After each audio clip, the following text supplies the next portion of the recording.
हमारी कुंडली का 5वां भाव होता है संतान का भाव। बच्चे, संतान। इस दुनिया का कोई भी माँ बाप ये नहीं चाहेगा कि उसके यहाँ कोई ऐसी औलाद हो जो उसके दुश्मन के बराबर हो। कोई भी माँ बाप ये भी नहीं चाहेंगे कि हमारे यहाँ जो बच्चा पैदा हो वो मेंटली रिटार्डेड हो। कोई ये भी नहीं चाहेंगे कि वो फिज़िकली रिटार्डेड हो। और कोई ये भी नहीं चाहेगा कि हमारे यहाँ संतान ना हो, क्योंकि अपनी संतान अपने खून की इच्छा सबकी होती है, खास करके लेडीज़ में। अगर ये 5वां भाव डैमेज हो जाए या इसमें किसी तरह का नुकसान या किसी तरह की कोई नुकसान की संभावना है तो आप अपने गुरु के चरण पकड़िए। एक बार एक परिवार में एक संतान हुई, एक लड़का। उसके जन्म से ही वो बहुत बीमार रहता था। उसके पिता ने उसका बहुत इलाज करवाया, लेकिन उसको कोई फ़र्क नहीं पड़ा। उसकी उम्र लगभग 10-12 साल हो गई। तो कहीं भूले भटके किसी ने उनको राय दी, तो वो एक संत, एक महात्मा जी के पास गए।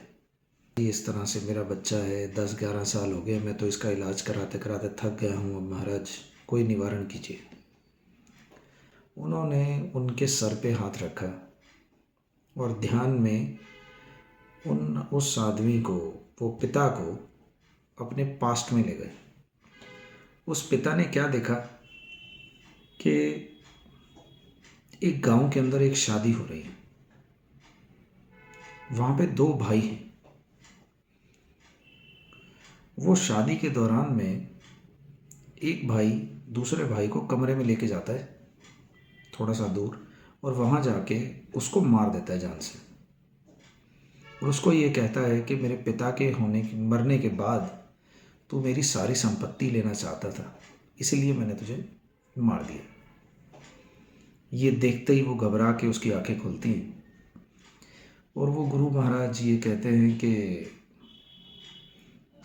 जो मरने वाला है, जो मरा, वो तेरा बेटा है और तुम इसके पिता।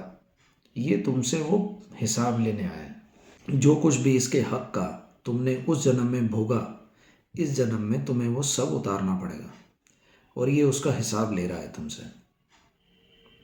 तुम इससे माफ़ी मांगते रहा करो अपने मन में कि मुझसे गलती हो गई, मैंने तुम्हारे साथ गलत किया। जैसे जैसे धीरे धीरे ये शांत होने लगेगा, जैसे जैसे तुम इससे माफ़ी मांगोगे, तुम्हारे मन का बोझ उतरेगा और इसकी आत्मा के ऊपर का जो बोझ हटेगा, उस बोझ से, उस माफ़ी से इसका रोग ठीक होने लगेगा।